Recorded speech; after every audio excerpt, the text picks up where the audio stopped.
The Great Hall stood at the center of Prime, a world that belonged to no single species. 12 pillars of white stone rose toward a ceiling made of glass, and through that glass, 1,000 stars burned in the endless night.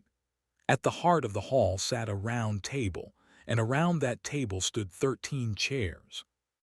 12 of those chairs were filled. The 13th was empty. It had been empty for 1,000,000 years. The oldest species in the galaxy, had built this place when the universe was younger. They were beings of light and thought, their bodies glowing softly like distant suns. When they spoke, their voices carried the weight of ages. And it was they who had carved the 13th chair from dark stone and placed it at the table. One day, their ancient text said, a species will come from the quiet arm of the galaxy. They will be born in fire. They will know only struggle. And when they arrive, everything will change. But 1,000,000 years is a long time. Empires rose and fell. Stars were born and died. And the 13th chair remained empty, gathering dust. The other species began to laugh at it. An insect-like race with sharp minds and sharper claws called it the fool's chair. A species of giant beings with skin like stone used it to hang their cloaks during long meetings. Even who had once believed so strongly in the prophecy, began to doubt. Perhaps we were wrong, said the eldest of the delegates. He had lived for 50,000 years, and in all that time, no one had claimed the empty seat. Perhaps the species we saw will never come. The others agreed. The galaxy was at peace. The Conquered, as they called their alliance, had brought order to 1,000 worlds. What need was there for a 13th member? What need was there for a species born in fire? And so the chair sat empty, and the galaxy forgot why it was there. Far away, in the quiet arm of the galaxy, a small blue world spun around a yellow star. The beings who lived there called it Earth. Earth was not a kind world. Ice ages had frozen its surface. Asteroids had struck its land. Volcanoes had choked its skies. Plagues had swept through its people, killing millions. And when nature did not try to destroy them, the humans destroyed each other. Wars burned across their history like wildfires, leaving scars that never fully healed. But humans did not break. They bent, they bled, they buried their dead, and they stood up again. Every disaster taught them something new. Every war made them stronger. And every time the universe tried to kill them, they looked up at the stars and said, "Not yet." They built ships that could sail across oceans. They built machines that could fly through the sky. They split the atom and touched the moon. And finally, after thousands of years of dreaming, they built a ship that could cross the stars. They called it the Horizon.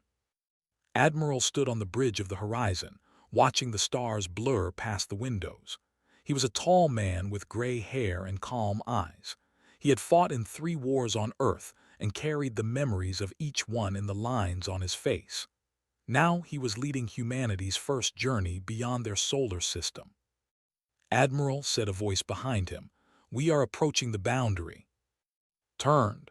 Dr. Park stood at the communications station, her fingers dancing across glowing screens. She was younger than him, with sharp eyes and a mind that moved faster than anyone he had ever known. She had spent 10 years studying signals from deep space, learning the languages of species humanity had never met. "What do we know about what's waiting for us?" asked. Pulled up a display. "I've decoded most of their transmissions. There's an alliance of 12 species. They call themselves the Conquered. They've been watching our region of space for a long time." "And what do they think of us?" Paused. "They think we're primitive, violent. They've seen our wars, our weapons, our history. They expect us to destroy ourselves before we ever reach them." Smiled, but there was no warmth in it. "Then let's surprise them." The horizon crossed the boundary 3 days later. Within hours, a patrol fleet surrounded them. The ships were elegant, built for beauty rather than battle. They belonged to the insect species that guarded the Conquered's borders. A message came through, translated it in seconds. "They want to know who we are and why we're here." Nodded. Tell them we come in peace. Tell them we wish to speak with the conquered. The commander, a creature with 4 arms and eyes like black glass, appeared on the screen. He studied with open curiosity. "You are the humans," he said, his voice clicking and buzzing. "We did not expect you to survive long enough to reach us." "We are full of surprises," replied. The commander made a sound that might have been laughter. "Very well, you may pass. The conquered will see you, but do not expect a warm welcome. Your kind is not trusted here." The horizon flew on, escorted by ships, until Prime appeared in the windows. It was a world of white mountains and silver seas, beautiful beyond anything had ever seen. But his eyes were not on the planet. They were on the great hall that floated above it. Ambassador joined him at the window. He was a quiet man with a gentle face, chosen to be humanity's first voice to the galaxy. He carried no weapons, only words, but knew that words could be sharper than any blade. "Are you ready?" asked.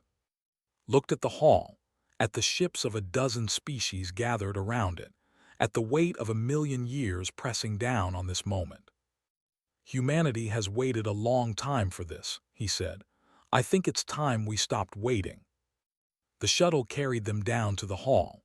The doors opened and saw the great table for the first time.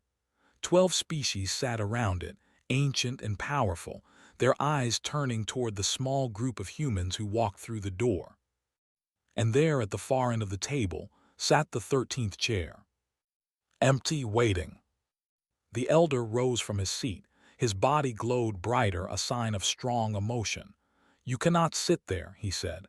"That seat was reserved for the ascended, beings of wisdom and peace. You are neither."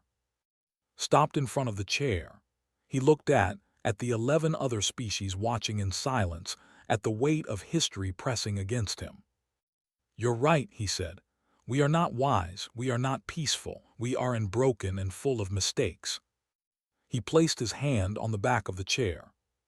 "But we are here, and we are not leaving." The hall fell silent. For the first time in 1,000,000 years, the empty chair did not seem like a joke. It seemed like a threat.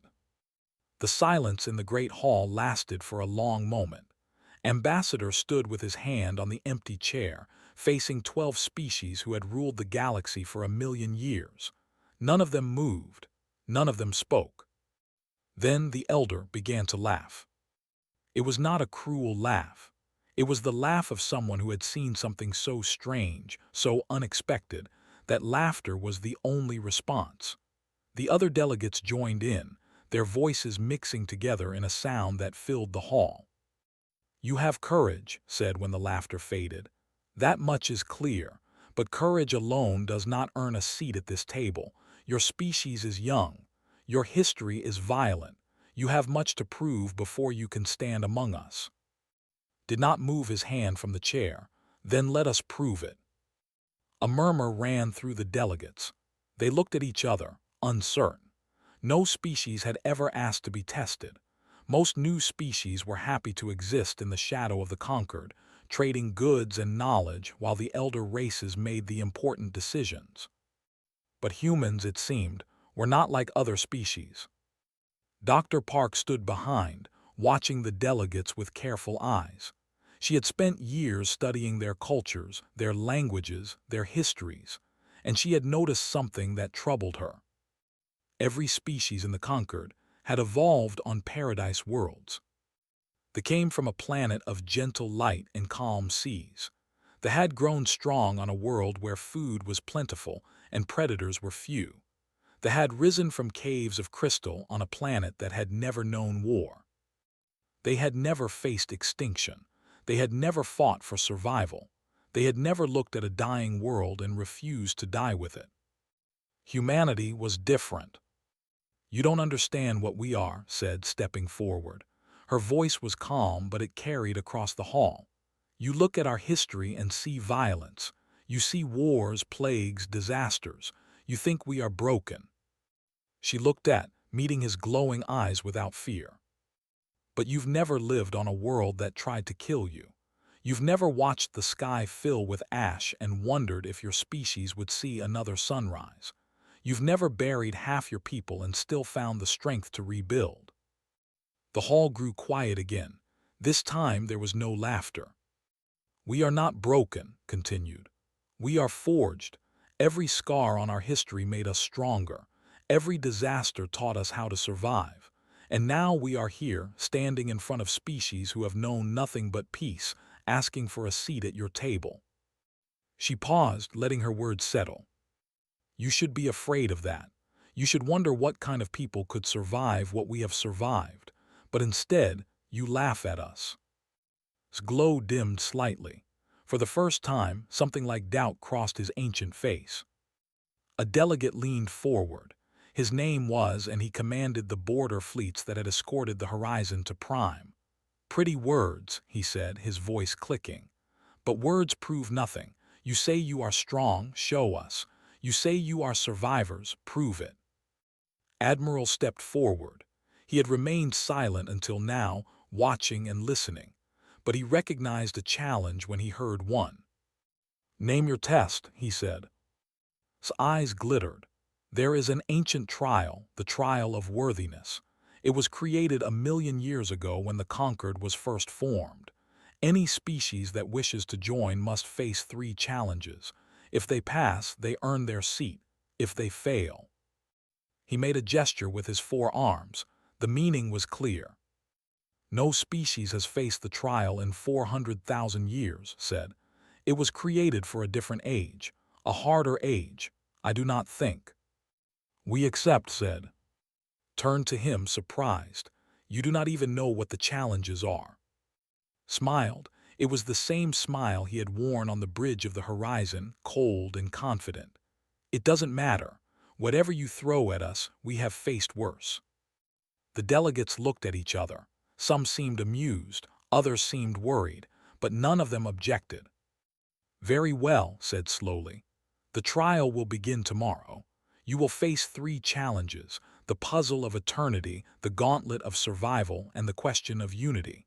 Fail any one of them and your claim to the 13th seat is forfeit. Nodded, we understand. Do you? Moved closer, his light washing over the humans. I have lived for 50,000 years. I have seen species rise and fall. I have watched empires crumble to dust.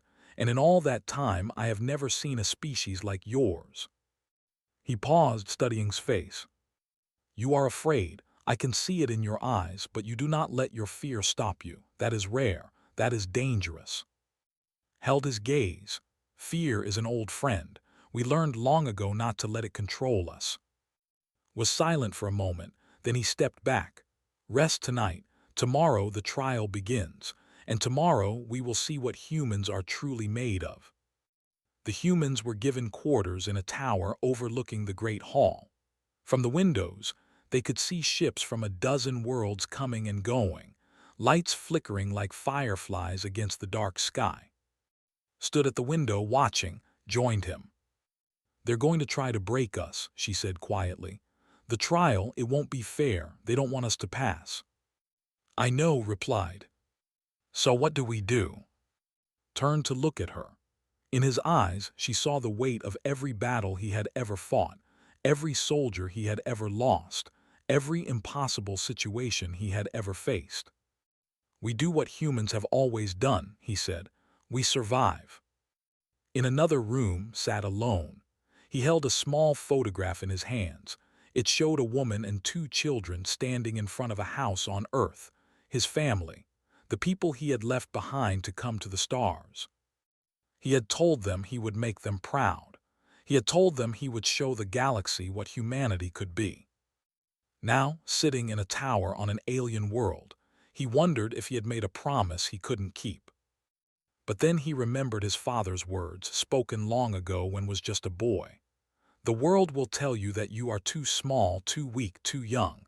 It will try to make you believe that you cannot succeed, but you must never listen. You must stand up, look the world in the eye and say, I am here. I am not leaving. Put the photograph away. He stood up, straightened his shoulders and looked out at the alien stars. Tomorrow, humanity would face its greatest test. And tomorrow, the galaxy would learn that the 13th chair had been waiting for them all along. The chamber of proving lay beneath the great hall, carved from the bones of Prime itself. Its walls were older than most civilizations, marked with symbols from species that had turned to dust long ago. When the humans descended into its depths, they felt the weight of 1,000,000 years pressing down on them. Stood at the center of the chamber, surrounded by delegates from all 12 species. They had come to watch. Some hoped to see humanity triumph, most hoped to see them fail. "The trial of worthiness has 3 parts," announced, his voice echoing off the ancient walls. "The puzzle of eternity tests your mind.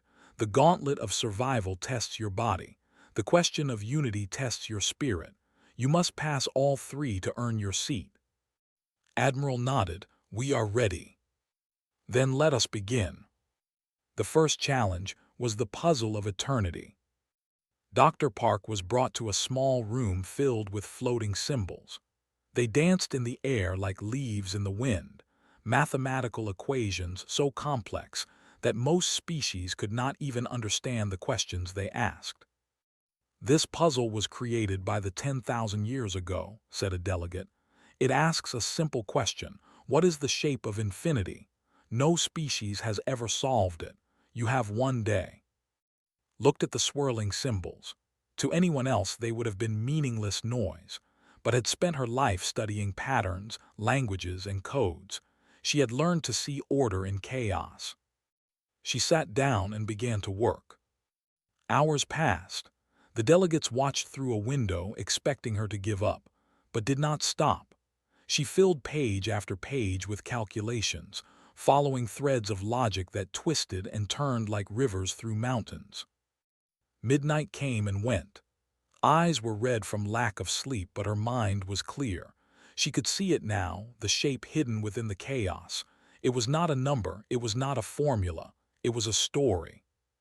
The puzzle of eternity was a question about the nature of existence itself. What is the shape of infinity? The answer was simple, once you understood what the question really meant. Infinity has no shape. It is the absence of shape. It is possibility itself, endless and undefined. The puzzle was not asking for a solution. It was asking for understanding. Stood up. She walked to the center of the room and spoke a single word in the language. The symbols stopped dancing. They froze in the air, then slowly rearranged themselves into a pattern that had not been seen in 10,000 years. The answer. In the viewing chamber's glow brightened with shock. "Impossible," he whispered. She solved it. In less than a day, she solved a puzzle that has defeated the greatest minds in the galaxy for 10,000 years. The commander clicked his claws nervously. It must be a trick, some kind of cheat. But there was no trick. There was only a human woman who had looked at an impossible problem and refused to accept that it could not be solved. When asked how she had done it, smiled tiredly. "Humans have been solving impossible problems since we first looked at the stars and asked why. This puzzle was old, but so is our curiosity." The second challenge was the gauntlet of survival. A team of 10 humans, led by Lieutenant, was taken to a simulation chamber. The room could create any environment, any conditions. The delegates chose what they believed to be the most hostile scenario imaginable. The simulation began. The humans found themselves in a frozen wasteland. Ice storms screamed across a landscape of razor-sharp glaciers. The temperature was far below freezing. The air was thin and hard to breathe. "Survive for 6 hours," the rules stated. "That is all you must do." The delegates watched, expecting the humans to struggle. They expected panic, despair, failure. Instead, they saw something that confused them. Lieutenant gathered her team. She spoke calmly, giving orders. Within minutes, they had built a shelter from ice blocks. They huddled together for warmth. They rationed their energy, moving only when necessary. They had done this before. "I don't understand," a delegate said, his stone face creased with confusion. How are they surviving? The conditions are beyond anything a living creature should endure. Pulled up data on a screen, his light dimmed as he read it. Look at there, he said quietly. Look at what they call normal. The screen showed images of Earth, ice ages that had frozen entire continents, deserts where the temperature could kill in hours, storms that could flatten cities, oceans that could swallow ships without a trace. The simulation we created, said slowly, is easier than what they face at home. The 6 hours passed. When the simulation ended, all 10 humans walked out alive, was limping slightly, and 2 of her team had minor frostbite, but they were alive. Is that all? She asked, her breath still visible in the cold air. We have training exercises harder than that. The delegates did not know how to respond. The third challenge was the question of unity. Ambassador was brought before the full assembly of delegates. He stood alone in the center of the great hall, surrounded by beings who had watched civilizations rise and fall. The final challenge is simple, said. Answer one question and the trial is complete. What is the foundation of your civilization? What holds your species together? Was silent for a moment. He thought of Earth, of all its contradictions and conflicts. He thought of the wars that had human history, the divisions that still existed between nations and peoples. How could he claim that humanity was unified when they had spent so much of their existence fighting each other? Then he understood what the question really meant. You want to know if we are united by peace, said. We are not. You want to know if we are united by wisdom. We are not that either. Our history is full of mistakes, violence, and pain. He paused, looking at the delegates one by one. But we are united, not by peace but by survival. Every disaster that struck our world we faced together. Every war we fought eventually ended, and we rebuilt what was destroyed. Every plague that swept through our people, we fought until we found a cure. His voice grew stronger. We are not united because we agree. We are united because we refuse to give up. When the universe tries to break us, we stand together. When everything seems lost, we find a way. That is what holds us together. That is the foundation of our civilization. The hall was silent. The delegates looked at each other, uncertain. Then spoke. The trial is complete. The humans have passed all 3 challenges. A murmur ran through the hall, but before anyone could speak further, stood up. Passing the trial is not enough, he said. The trial only proves they are capable. It does not prove they deserve a seat among us. I call for a vote. Nodded slowly. Very well, the conquered will vote. One by one, the delegates cast their decisions. The voted no. The voted no. Species after species rejected humanity's claim. When it was over, the count was 11-0 against. Only had not voted. I abstain, he said quietly. I cannot support humanity's claim, but I cannot reject it either. There is something about them that troubles me, something I do not yet understand. Stood in the center of the hall, surrounded by rejection, but he did not look defeated. He looked patient. You have made your choice, he said. We will respect it, but remember this day. Remember what you chose to reject. He turned and walked toward the door, and followed. Behind them, the 13th chair remained empty. But it would not remain empty for long. 6 months after humanity was rejected by the conquered, the darkness came. It began at the edge of known space, where the stars grew thin and the void stretched endless and cold.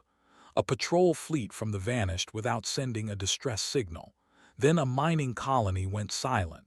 Then a research station. Then an entire world. By the time the conquered understood what was happening, it was already too late. The had returned. They were old, older than the conquered itself. 1,000,000 years ago, when the galaxy was young and wild, the had swept through star systems like a plague. They fed on energy, on life, on fear. They had no diplomats, no words, no mercy. They were hunger given form. The 12 founding species had united to fight them. Billions had died before they were finally driven back into the darkness between galaxies. The Conquered had been built on the ashes of that war, a promise that the species of the galaxy would never stand alone again. But they had grown soft. A million years of peace had made them forget what war truly meant. When the first ships appeared in conquered space, the defense fleets moved to intercept them. These fleets were beautiful, elegant things, built for ceremony and peacekeeping. They had never faced a real enemy. The battle lasted less than an hour. The Conquered lost 40 ships, the Lost none. On Prime, the delegates gathered in emergency session. Fear filled the great hall like smoke. "They are heading for the core worlds," reported, his voice unsteady. "At their current speed they will reach the in 3 weeks. The in 5, we cannot stop them." "There must be something we can do," a delegate said. "We have the resources of 12 species. Surely we can mount a defense." "With what?" snapped. "Our fleets are built for show. Our soldiers have never seen real combat. We have forgotten how to fight." Silence fell over the hall. For the first time in a million years, the Conquered faced a problem they could not solve. Then spoke, "There is one species that has not forgotten." Every eye in the hall turned to him. "The humans," he continued. "They passed our trials, they proved themselves capable, and they come from a world where war never stopped. They have been fighting since the day their species was born." Made a sharp sound of disbelief.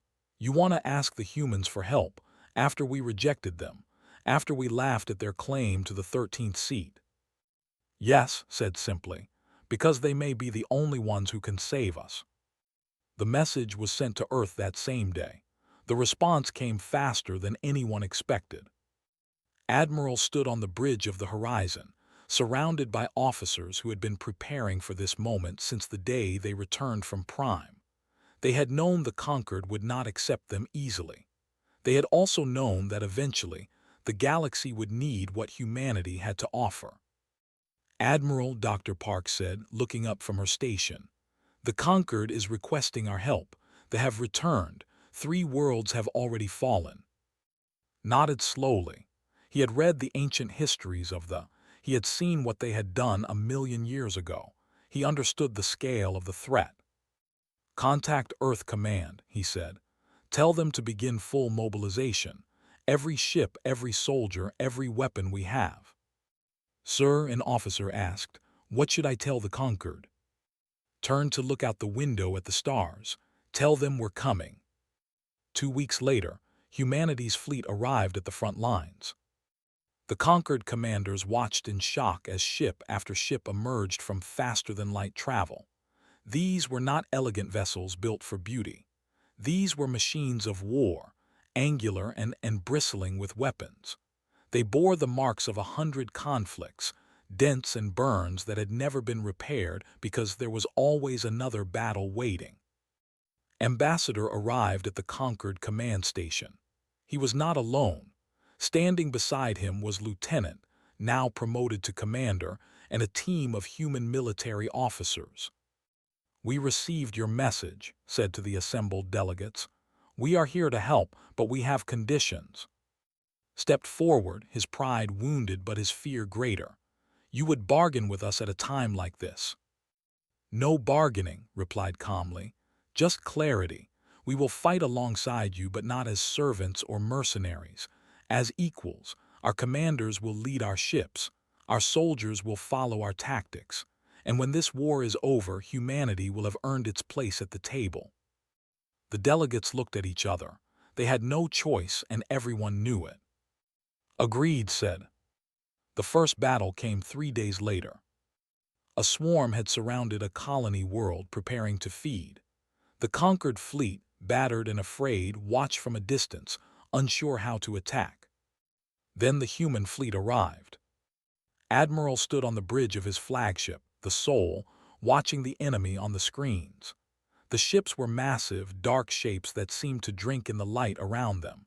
They moved like living things, hungry and patient. "All ships," said into the fleet-wide channel, "attack formation Omega. We're going in."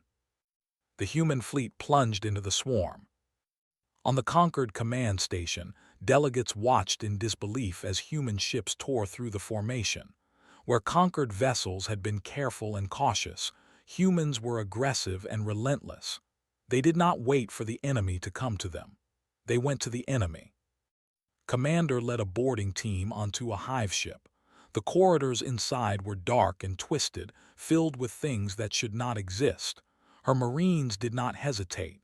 They had trained for this. They had been born for this. "What are they?" a commander whispered, watching the helmet cameras of the human Marines as they pushed deeper into the hive ship. His voice came over the channel, calm and cold. "We are what your empty chair was waiting for." The battle lasted 12 hours. When it was over, the swarm had been destroyed. The colony world was saved. But the war was far from over. For the next year, humanity fought alongside the conquered.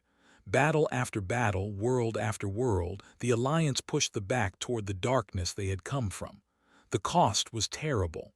Human soldiers died by the thousands. Ships were lost. Entire units were wiped out. But they did not stop. They did not run. They did not give up. On the final day of the war, a combined fleet of human and conquered ships surrounded the last stronghold. It was a massive structure, a dying star wrapped in machines that fed on its energy. "If we destroy this," said, studying the data, "we cut off their power source. They'll have to retreat back to the void, and they won't be able to return for another 1,000,000 years. "Then we destroy it," said, "whatever it takes." The assault was brutal. Ships burned in the light of the dying star. Lives were lost by the hundreds. But slowly, steadily, the fleet pushed forward. In the end, it was a human ship that delivered the killing blow. A small cruiser, badly damaged and venting atmosphere, made a final run at the heart of the structure.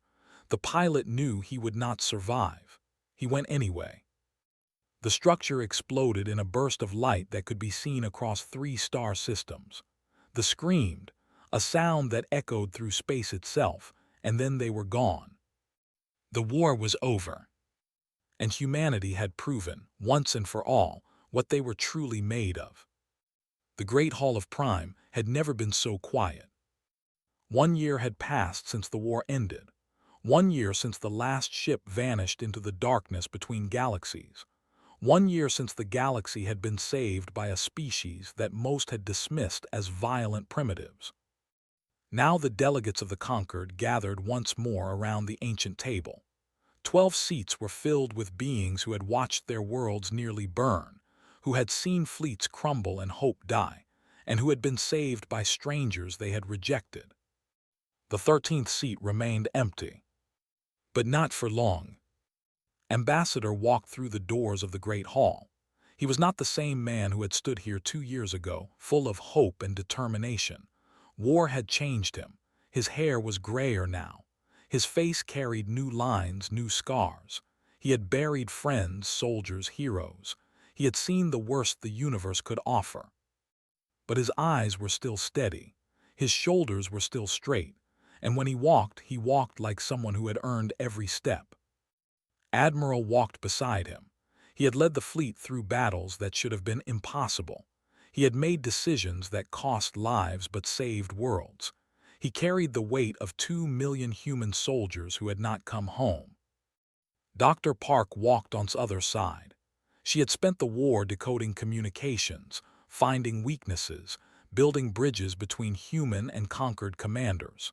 She had proven that understanding could be as powerful as any weapon. Commander followed behind them. She had led boarding teams into the hearts of enemy ships. She had held the line when others ran. Her uniform bore medals from 3 different species, honors given by peoples who had once laughed at humanity. The 4 of them walked in silence toward the 13th chair. Rose from his seat. His light was dimmer than it had been before the war. He too had lost much, but when he looked at the humans, his glow brightened. 2 years ago, he said, his voice carrying through the hall, you came to us asking for a seat at this table. We rejected you. We called you violent. We called you primitive. We said you were not worthy of the honor. He paused, letting the weight of his words settle. We were wrong. A murmur ran through the delegates. Some of them looked away, unable to meet the eyes of the humans they had once dismissed. You passed our trials, continued. You proved your minds, your bodies, your spirits, and still we rejected you. We thought we knew better. We thought 1,000,000 years of peace had taught us everything we needed to know. His light flickered with something that might have been shame. But we had forgotten the most important lesson of all. We had forgotten that peace is not given. It is earned. It is fought for. It is protected by those willing to sacrifice everything to preserve it. He turned to face the humans directly. You taught us that lesson again. You reminded us what courage truly looks like. You showed us that the species we feared was exactly the species we needed. Stepped aside, clearing the path to the 13th chair. The seat is yours. It was always yours. We were simply too blind to see it. Stood for a moment, looking at the chair that had waited for 1,000,000 years.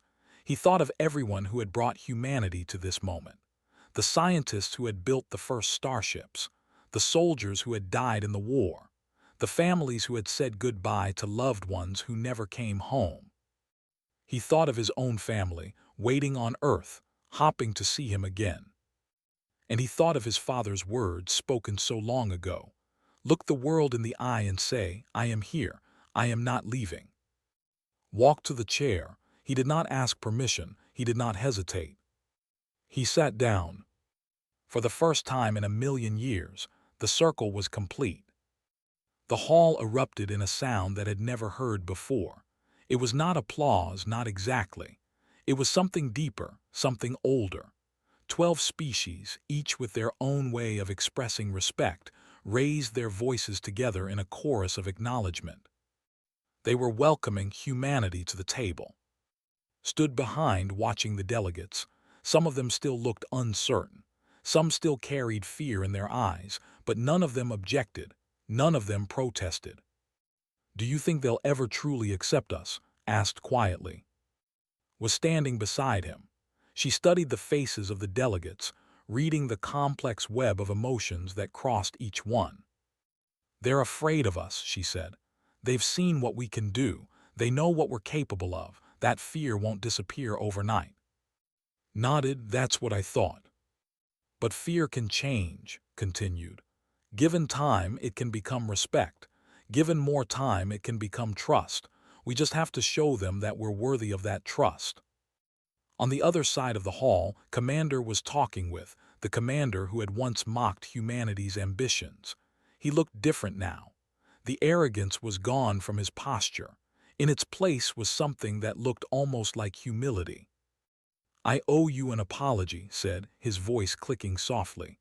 I underestimated your people. I thought you were savages who had stumbled into the stars by accident. I was wrong. Studied him for a moment. You weren't entirely wrong, she said. We are violent. We have done terrible things to each other. Our history is full of shame and regret. She paused. But that's not all we are. We're also capable of great kindness, great sacrifice, great love. The same species that built weapons to destroy each other also built ships to reach the stars. The same people who fought wars also wrote poetry, painted art, composed music. Tilted his head, considering her words. You are contradictions, he said. How do you live with that? Smiled. It was a tired smile, but a real one. We don't live with it, we struggle with it, every day, every choice. That struggle is what makes us who we are. The ceremony continued for several hours. There were speeches, rituals, traditions that stretched back thousands of years. Sat through all of it, accepting the weight of his new position. When it was finally over, he stepped outside the great hall and stood on a balcony overlooking the silver seas of Prime. 2 moons hung in the sky, casting double shadows across the waves. Joined him, they stood in silence for a while, watching the alien stars. 2,000,000 soldiers, said quietly. That's how many we lost, 2,000,000 people who will never go home. Nodded, I know. Was it worth it?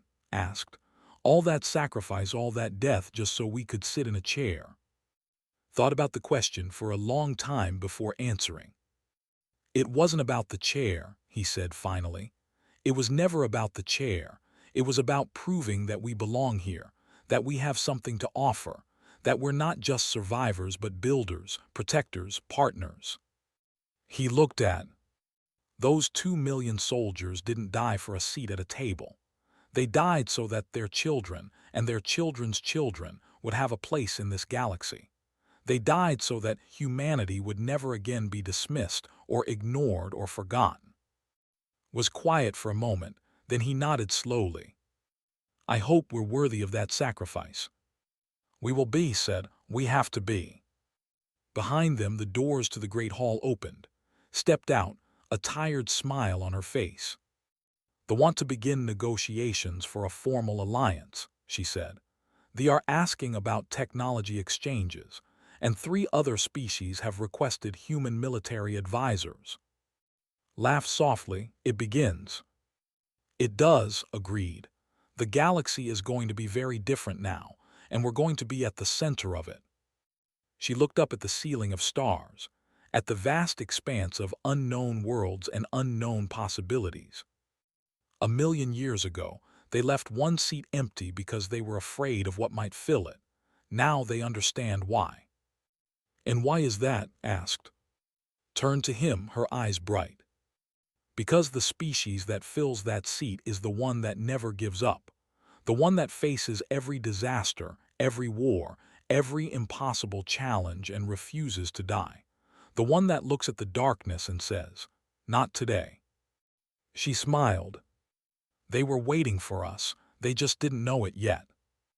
Looked back at the great hall, at the circle of 13 seats that was finally complete, at the future that stretched out before them like an endless road.